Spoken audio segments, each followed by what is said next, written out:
Research is hard, but your tools should not be. Subthesis.com is the free alternative to expensive software. Whether you need to calculate Cronbach's alpha or organize your field notes, Subthesis has a tool for it. No paywalls and no registration required. Check the link in the description and let's dive into today's lesson. Welcome to our first video in Section E on research readiness. Today we're tackling what many consider the most critical step in any research journey, developing your research question. I've seen brilliant students struggle for semesters because they never established a clear, well-defined research question.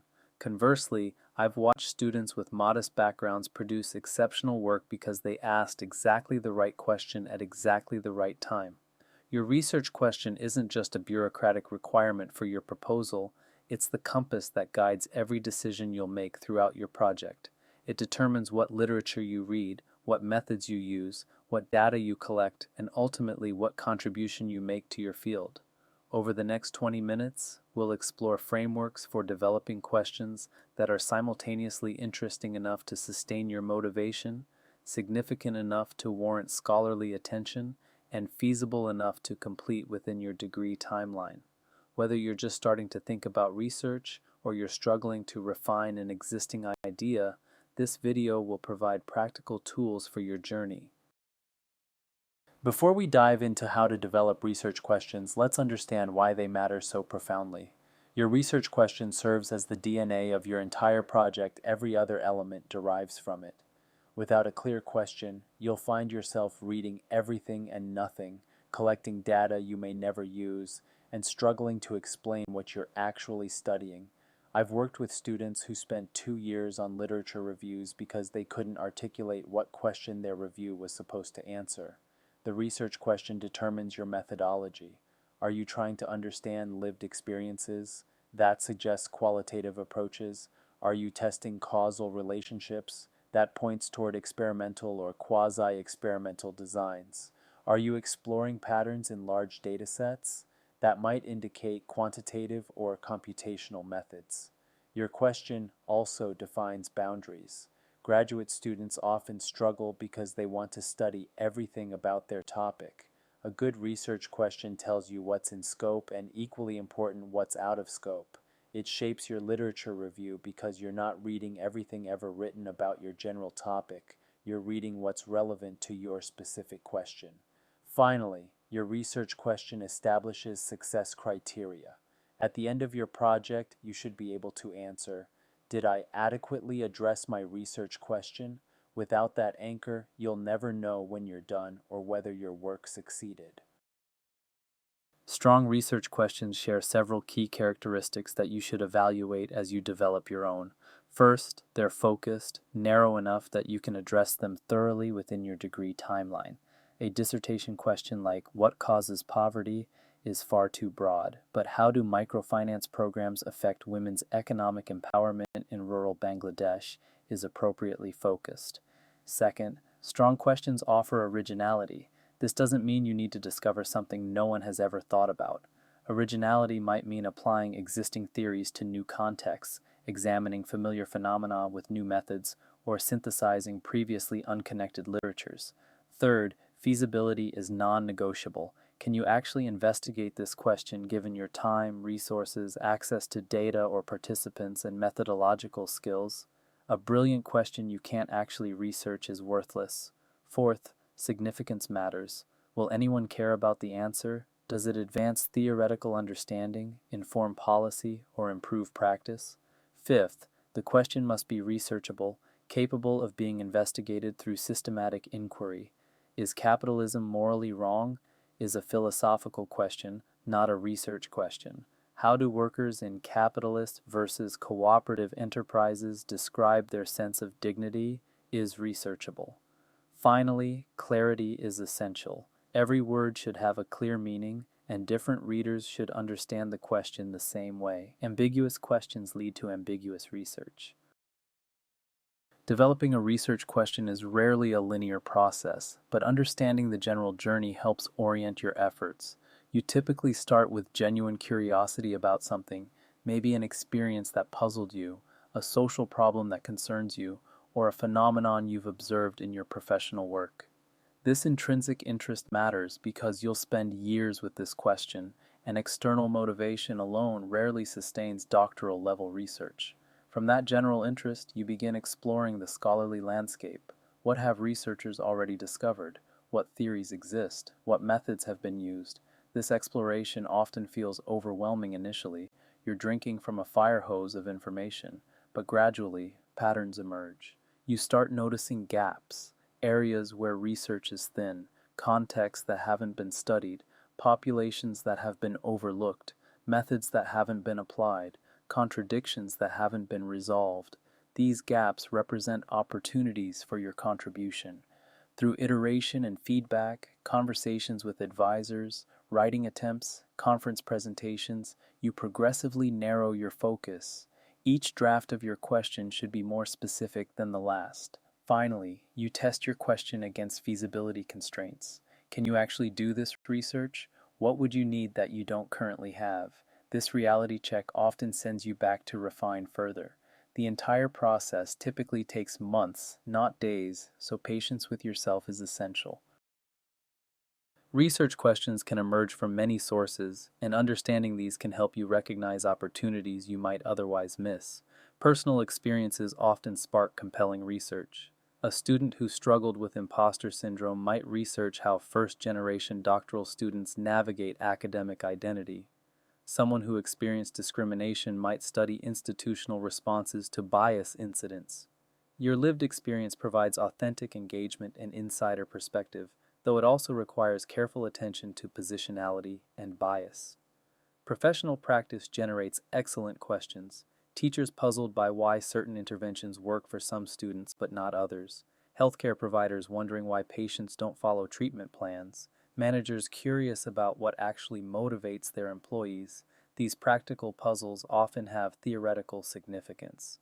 Literature gaps are the most common source in academic discourse.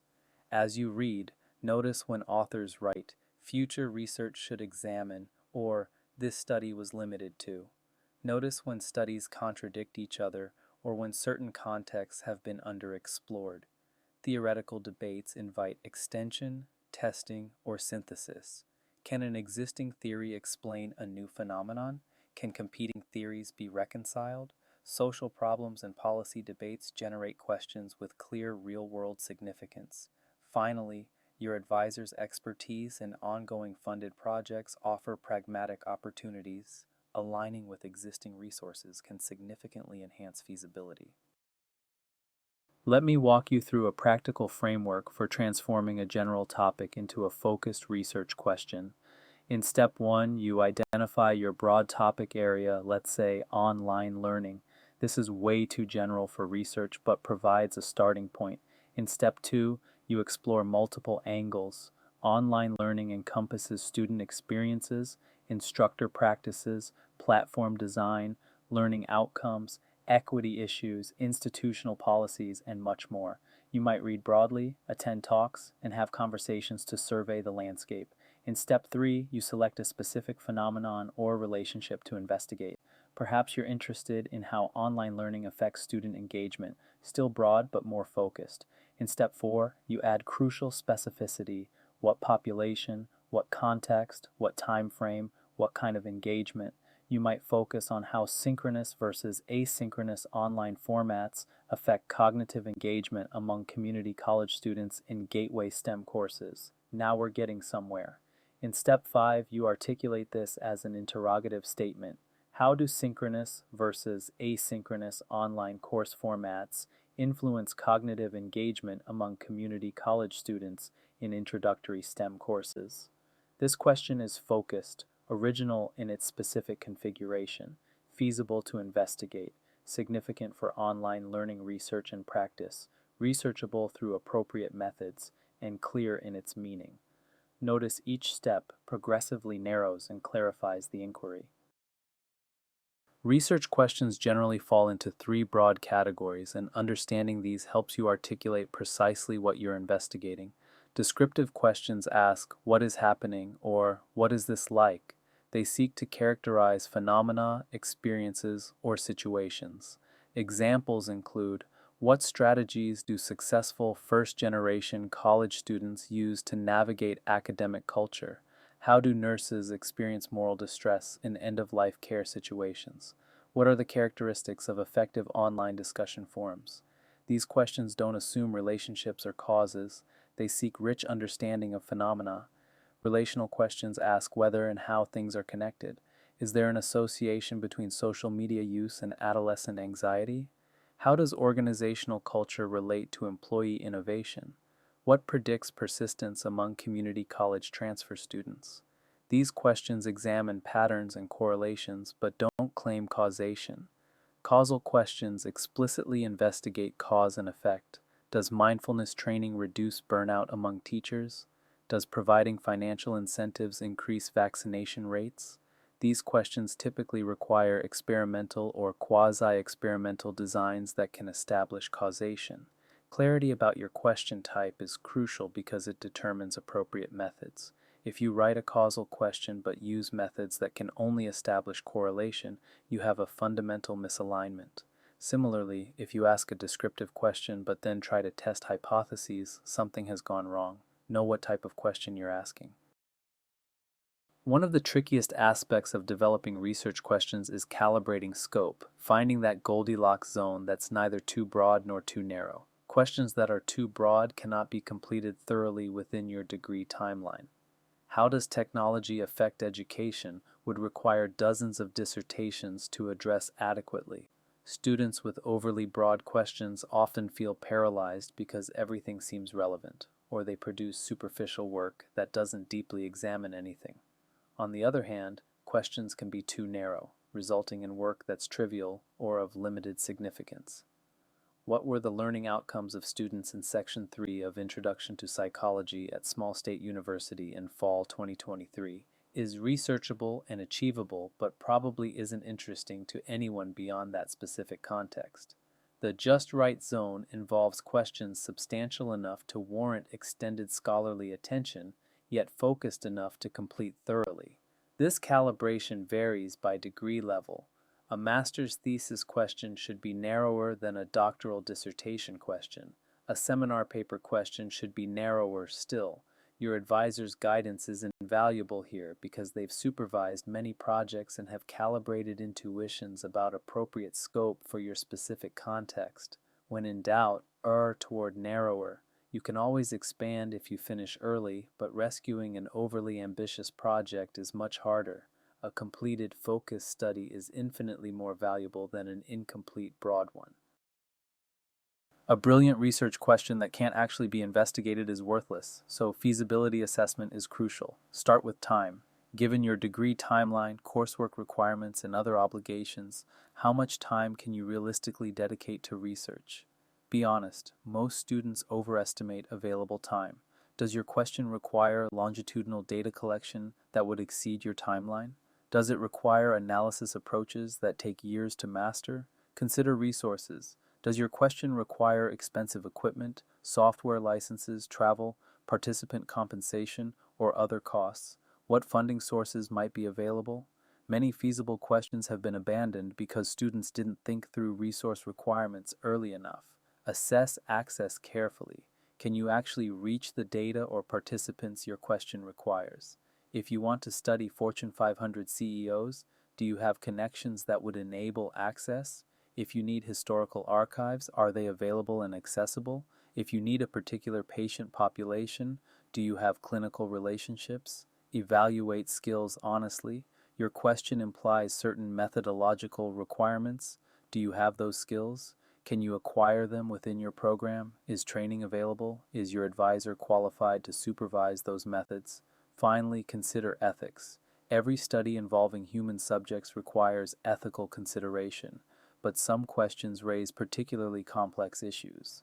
Research with vulnerable populations, sensitive topics, or deception requires additional scrutiny. None of these factors should necessarily eliminate a question, but they should inform refinement and planning. The relationship between your research question and the literature is iterative and ongoing. You don't fully develop your question and then start reading. The two processes inform each other continuously. Early exploration exposes you to existing research in your area. What have scholars already discovered? What methods have they used? What theories guide their work? This landscape survey helps you identify where your potential question fits and whether it offers genuine contribution. As you read, your question should sharpen. You might discover that your initial question has already been thoroughly answered. Time to refine. You might find that certain concepts have specific meanings in your field that require adjustment. You might encounter methodological considerations that affect feasibility. Avoid two extremes. Some students read a few articles, conclude their question is original, and stop engaging with literature. Premature closure leads to reinventing wheels or missing crucial context. Other students keep reading indefinitely, always finding one more relevant article, never feeling confident enough to commit to their question. Find the balance. Identify the scholarly conversation your question joins. Every research question exists within ongoing debates and discussions. Whose work are you building on? Whose claims are you testing? Whose gaps are you addressing? Understanding your question's intellectual lineage strengthens both your question and your eventual literature review. Theory plays a crucial role in research question development, though this role varies across disciplines and methodological traditions. Theory provides an explanatory framework, a set of concepts and relationships that help make sense of phenomena. When developing your research question, theoretical frameworks can help transform general interests into specific, testable questions. Consider an interest in employee motivation. Self-determination theory suggests questions about autonomy, competence, and relatedness. Expectancy theory suggests questions about effort-performance outcome links. Social exchange theory suggests questions about reciprocity and fairness. Each theory highlights different aspects of the phenomenon and generates different research questions. Theory-driven questions often carry stronger significance because they connect to broader explanatory frameworks.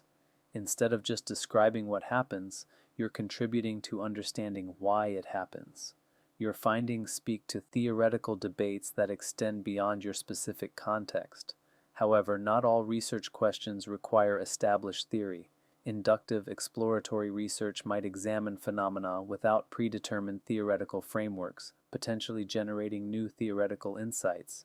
Grounded theory methodology explicitly delays engagement with existing theory to allow fresh conceptualization.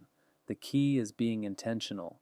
Know whether your question is theory-driven or theory-generating, and understand the implications for your literature review, methods, and contribution. A common weakness in proposals is invoking theory superficially, mentioning it but not actually using it to inform the research question or guide analysis. Question refinement is an active process requiring deliberate strategies. Writing is perhaps the most powerful tool. Force yourself to write your research question in a single sentence, then revise it repeatedly. Each version should be more precise than the last. The discipline of writing exposes fuzzy thinking that might otherwise hide in your head. Try writing 10 different versions of your question in one sitting. You'll be surprised what emerges. Discussion provides invaluable perspective. Your advisor should be your primary sounding board, but don't stop there. Peers in your program offer fresh eyes and often catch issues you've overlooked. People outside academia, friends, family, force you to explain your question in accessible language, which often clarifies your own thinking. Concept mapping helps visualize relationships between key ideas. Draw your research question. What are the key concepts? How do they relate? What are you holding constant versus varying? What's the implied direction of influence? Compare your question to exemplary questions in your field. Read award-winning dissertations in your area. How did those scholars frame their questions? What made those questions successful? Learn from models. Finally, pilot testing through preliminary investigation can reveal issues before major investment. Can you find a few participants? Can you access some relevant data? Even informal exploration often surfaces feasibility concerns or refinements that strengthen your question substantially. Awareness of common pitfalls can help you avoid them. Vagueness is perhaps the most common problem. Questions with undefined terms, unclear populations, or ambiguous scope cannot guide research effectively. If different readers would interpret your question differently, it needs clarification. Redundancy occurs when students develop questions that have already been thoroughly answered. This often results from insufficient literature review. Before committing to a question, ensure you've searched comprehensively for existing answers. Overreach happens when enthusiasm outpaces realism. Students fall in love with ambitious questions that exceed their available resources, time, or access. Dreams must be scaled to constraints. Bias appears in questions that assume their answer. Why is constructivist teaching more effective than direct instruction? Presumes the very thing that should be investigated. Questions should be genuinely open to multiple possible answers. Compound questions bundle multiple inquiries into one. How does social media affect adolescent self-esteem, and what interventions help? Is actually two questions requiring different investigations. Separate them. Method-first thinking occurs when students choose their method and then construct a question to fit. I want to do qualitative interviews is not a research question. Your question should drive method selection, not the reverse. This doesn't mean you can't have methodological preferences, but the question must come first and the method must fit the question. As your research question develops, you'll likely identify sub-questions that break the investigation into manageable components. Your main research question provides overall direction. It's what you ultimately want to answer. Sub-questions decompose this larger inquiry into constituent parts. Consider a main question. How do experienced teachers adapt their instruction when transitioning to online teaching? Sub-questions might include, what challenges do teachers encounter in this transition? What resources do teachers draw upon? How does teacher adaptation affect student experience? Each sub-question addresses a component needed to answer the main question comprehensively. Sub-questions often align with study phases or distinct analytical components. In mixed methods research, different sub-questions might be addressed through different methods. In qualitative research, sub-questions might correspond to themes you plan to explore. In quantitative research, sub-questions might correspond to different variables or relationships. Evaluate sub-questions for necessity and sufficiency. Each sub-question should be necessary. If you removed it, you couldn't fully answer the main question. Together, sub-questions should be sufficient. If you answered them all, you'd have addressed the main question completely.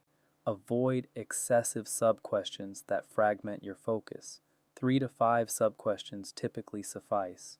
More than that often indicates your main question is too broad, or you're conflating research questions with interview questions or analytical categories. Research questions take different forms across methodological traditions, and understanding these differences helps ensure alignment between your question and your approach. Quantitative research questions typically test relationships, differences, or predictions.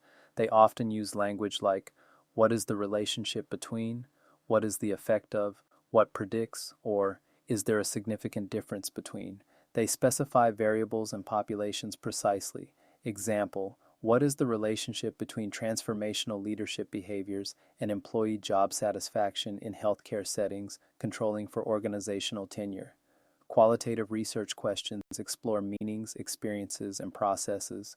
They often use language like, what is the experience of? How do participants describe? What is the process by which? Or, what meaning do participants make of?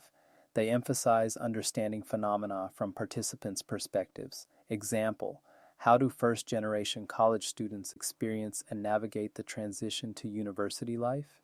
Mixed methods research questions often include both quantitative and qualitative elements, either as separate sub-questions or as integrated inquiries. They explore both what and why or how. Example, what factors predict student persistence in online courses, and how do successful students describe their strategies for staying engaged?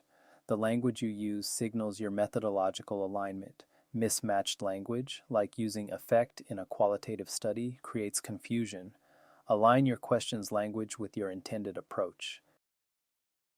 Every research question should enable meaningful contribution, and evaluating potential significance helps you prioritize and refine. Theoretical contribution advances understanding of phenomena. Does your question address gaps in existing theory? Does it test theoretical predictions in new contexts? Does it reconcile contradictory findings? Does it extend theory to new domains? Strong theoretical contribution connects your specific findings to broader explanatory frameworks. Practical contribution informs policy, practice, or intervention. Who would use your findings and how? Does your question address problems practitioners actually face? Would answers improve decision making? Practical significance grounds research in real world impact. Methodological contribution improves how research is conducted. Does your question require developing new measures or adapting existing ones? Does it apply established methods to new contexts? Does it demonstrate innovative analytical approaches? Methodological contributions benefit future researchers. Most strong research questions offer multiple contributions, theoretical and practical, for instance. Questions that offer only one type of contribution may be harder to justify. When developing your question, think explicitly about who would care about the answer and why. This isn't cynical careerism, it's ensuring your considerable effort produces value. In proposals, articulate your expected contribution explicitly. Don't leave reviewers to infer significance, state it clearly. Your advisor is your most important resource in developing your research question, and how you work together matters enormously. Seek guidance early and often. Don't disappear for months trying to develop the perfect question in isolation, then emerge hoping for validation. The question development process should be collaborative from the start. Regular check-ins, even brief ones, keep you on track and prevent wasted effort. Come to meetings prepared. Don't arrive saying, "I don't know what to study." Instead, bring drafted questions, even rough ones, for discussion. Here are 3 possible directions I'm considering. I'm most drawn to the second one because, what do you think? This demonstrates initiative and gives your advisor something concrete to respond to. Be open to redirection while maintaining ownership. Advisors sometimes see problems you've missed or opportunities you haven't considered. Their experience calibrating scope and feasibility is invaluable. At the same time, this is your research. You need to own it intellectually and motivationally. Push back respectfully if you disagree, and don't simply adopt suggestions you don't understand or believe in. Understand your advisor's expertise and limitations. They may be expert in your substantive area, but not your methods, or vice versa. Recognize when you need additional guidance from committee members or other faculty. Document feedback and decisions. After meetings, send summary emails confirming what was discussed and decided. This creates records that prevent misunderstandings and helps you track the evolution of your thinking. Here's something experienced researchers know that often surprises students. Research questions evolve throughout the research process. The question you propose is rarely the exact question you ultimately answer, and that's not just acceptable, it's often desirable. Initial questions are based on your understanding before intensive investigation. As you read more deeply, collect pilot data, or engage with participants, your understanding deepens. Phenomena turn out to be more complex than anticipated. Variables that seemed important prove irrelevant. New dimensions emerge that you hadn't considered. This learning should refine your question. Premature rigidity, clinging to your initial question despite emerging evidence that it's not quite right, limits discovery. The goal is to answer an important question well, not to stubbornly pursue your first formulation. However, this doesn't mean your question can drift indefinitely. At some point, you must commit enough to complete your project. The key is distinguishing between refinement and redirection. Small clarifications that sharpen your question are healthy throughout. Major pivots that restart your project should become less frequent as you progress. Document your question's evolution. Dissertation methods sections often describe how the research question was refined through the study. This transparency is valued, not penalized. Keep records of earlier formulations and the reasoning behind changes. Let's put these concepts into practice with an exercise you can do right now. Pause the video if needed. In step 1, write your general topic area in a single phrase. Not a question yet, just the area. For example, teacher burnout or online learning engagement or organizational change. In step 2, list 5 specific aspects of that topic that genuinely interest you. What puzzles you? What have you observed? What contradictions exist? What populations haven't been studied? For instance, under teacher burnout, early career teachers, comparison across school types, relationship to administrative support, effectiveness of interventions, impact on retention decisions. In step 3, select the most compelling aspect and add specificity about population and context. Early career teacher burnout becomes burnout experiences among first-year teachers in high-poverty urban elementary schools. In step 4, transform this into an interrogative sentence, an actual question. How do first-year teachers in high-poverty urban elementary schools experience and respond to burnout during their initial teaching year? In step 5, evaluate against our 6 criteria. Is it focused enough? Does it offer originality? Is it feasible for you? Is it significant? Is it researchable? Is it clear? This exercise won't produce your final question, but it demonstrates the thinking process. Repeat it with different starting points and aspects to generate multiple candidate questions. Let's consolidate what we've covered in this video on developing your research question.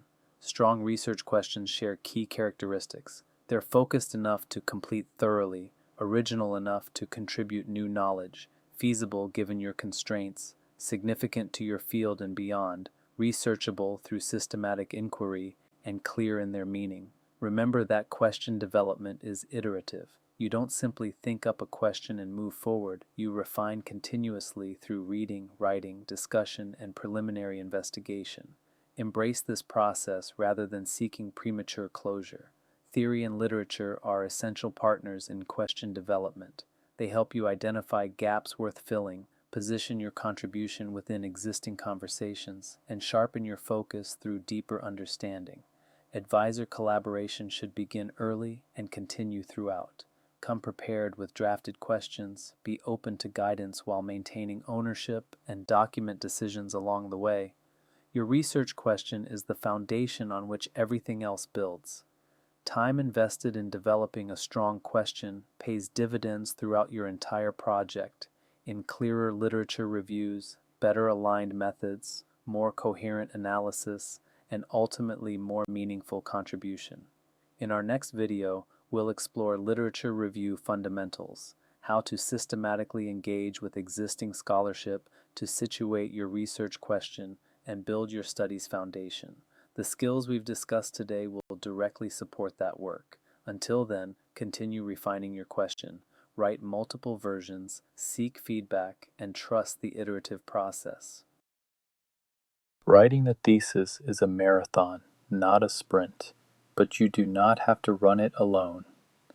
If you are feeling stuck with your data or overwhelmed by your sources, let us help. Head over to subthesis.com. It is completely free and designed to make your life easier. You are making progress. Keep going. And don't forget to subscribe for more support.